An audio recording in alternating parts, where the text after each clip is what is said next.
sponsored by Space. Hi, it's Robert Mitchell here at Day 5 of the Toronto International Film Festival, and we're here on the red carpet of Midnight Madness for the film John Carpenter's The Ward.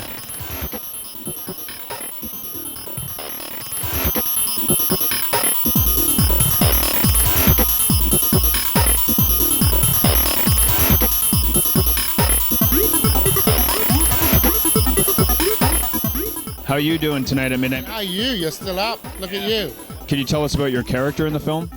I play Dr. Stringer, and he's the he runs the mental institutes that the patients are at.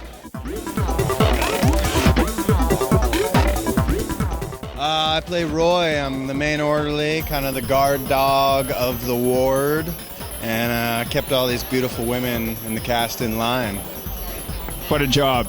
It was a tough job. I wouldn't wish it upon anybody.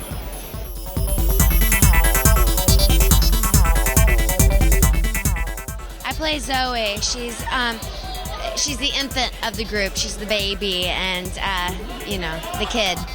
I identified so much with my character that I didn't have to do anything to prep for it because I was like, I know this girl, and I want to be in it because I know this girl so well. And so John actually cast me because he saw my tape, and he said, I've never seen so much talent, and I said, well, I know her. I was her, so.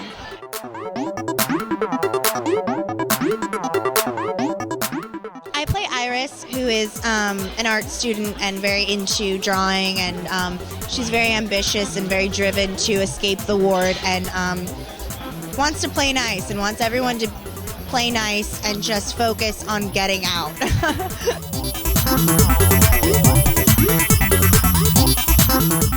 Can I ask you one last question? Anything creepy happen on the set? We were shot actually right next to a real mental institute, and I think it was it a week after we finished shooting that some of the patients actually broke out. He was in the asylum for being a mass murderer, and instead of going to prison, they put him in the asylum, and the day we wrapped, he escaped and went on a murder rampage, and they found him in Chicago like a while later, and so that was kind of creepy. And on the property where the asylum was, there was also a functioning men's mental facility, a juvenile hall, a women's correctional facility, all within like 300 feet of where we were filming, so it just kind of added to the atmosphere.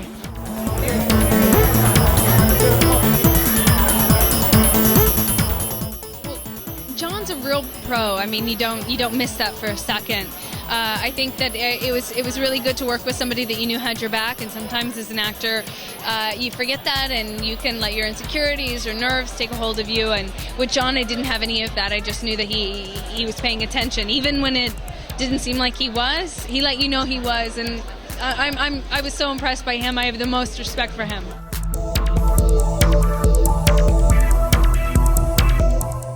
We're all highly anticipating John Carpenter's next film. What was it like to work with the master? I'll tell you, one of the things was that every shooting day ended an hour early. One of the things he had as well was that he wouldn't allow anyone to have any small talk around the camera. And he said that saves about an hour out of your shooting day.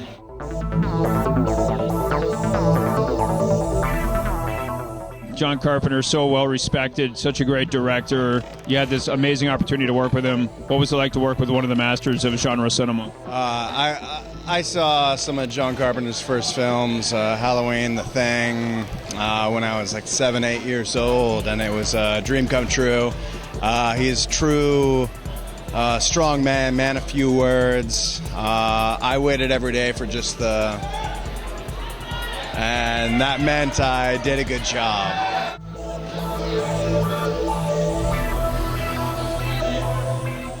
What kind of thrill was it to work with one of the masters of cinema, John Carpenter? Are you kidding me? John Carpenter is amazing. You couldn't have asked to work. It's my first film, and to be with John Carpenter in your first film is amazing in itself, but you just talk about someone who knows exactly what he's doing all the time. So it was very easy, fun, light. It was great.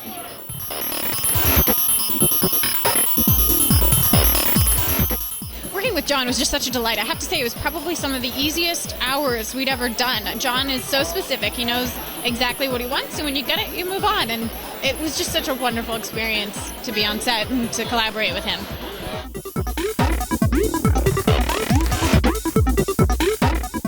What was it like to work with one of the masters, John Carpenter? It was amazing. It was amazing. I feel so honored to be in this film. I mean, he hasn't done a film in about 9 years, so it's really special.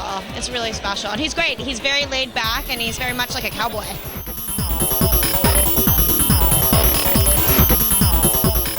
John has a sort of confidence that is very contagious, and he knows what he wants.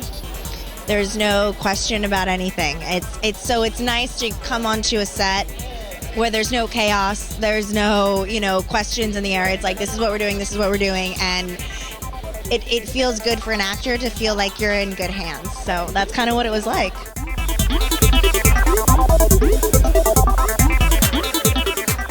Well, I mean, it's an all-female cast. It's coupled with the amazing reputation and deserved at that of John Carpenter. I mean, he's an icon. He's a legend of himself. And for somebody who doesn't shy away from the genre, it's an honor to work with him. I think that was the bucket list, one item crossed off. So I'm so proud to do this movie with him and was honored to work with him. He was the best. And I hope people enjoy the final product. We run into a little bit of a snag with John Carpenter. I'm going to let him tell you why.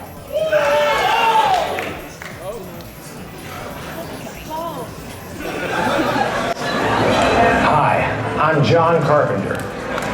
If you're seeing this video, it means I have been summoned for jury duty right here in beautiful Los Angeles. I'm disappointed I can't be with you tonight, but I appreciate you coming out to see my new film entitled The Ward. I want to thank the Toronto Film Festival for inviting the movie, and especially Colin Geddes for including us in Midnight Madness. There may or may not be members of my cast with you tonight, including Jared Harris, Lyndsy Fonseca, Danielle Pennebaker, Laura-Leigh, Mika Borum, Mamie Gummer, and the beautiful and effervescent Amber Heard. If you see any of my cast members after the screening, please give them money. Also among the celebrities here tonight is Patrick McMahon, our wonderful editor, and Mark Killian, our talented composer. If you see either of them after the screening, please give them all your illegal substances. The Ward is an old school horror movie made by an old school director. I hope you enjoy it. Thank you.